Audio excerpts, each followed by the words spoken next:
Hi అండి. ఈరోజు పెసరపప్పు వంకాయ అండి. ముందరగా పప్పు వేయించుకొని పక్కన పెట్టుకోవాలి. ఉల్లిపాయలు, పచ్చిమిర్చి, టమాటో కట్ చేసుకోవాలి. పప్పు స్టవ్ మీద పెట్టినప్పుడు జీలకర్ర, పసుపు వేసి పెట్టాలండి. పప్పు ఉడుకుతుంటూ మంచి స్మెల్ వస్తుంది. అందులో ఉల్లిపాయలు, పచ్చిమిర్చి కట్ చేసుకున్నవి వేసుకోవాలి. అది ఉడుకుతున్న తర్వాత వంకాయ కట్ చేసి వేయాలండి. వంకాయ వేసిన 5 మినిట్స్కి బాగా పప్పు మగ్గిపోతూ ఉంటుంది. హాఫ్ బాయిల్ అయ్యాక వంకాయలు వేయాలండి. వంకాయలు వేసిన వెంటనే ఉప్పు కారం వేసుకోవాలి. ఉప్పు కారం వేసుకున్న 5 మినిట్స్కి ఒక హాఫ్ గ్లాస్ వాటర్ వేస్తే బాగా దగ్గరగా ఉడుకుతుందండి. అలా ఉడికిన దాన్ని తాలింపు వేసుకోవాలి. పోపులు, ఎల్లుల్లిపాయ, ఎండుమిర్చి, పప్పు కదండి, ఇంగువ వేసుకోవాలి తాలింపులో.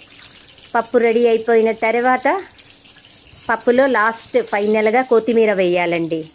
బాయ్, టేస్ట్ చేసేయండి.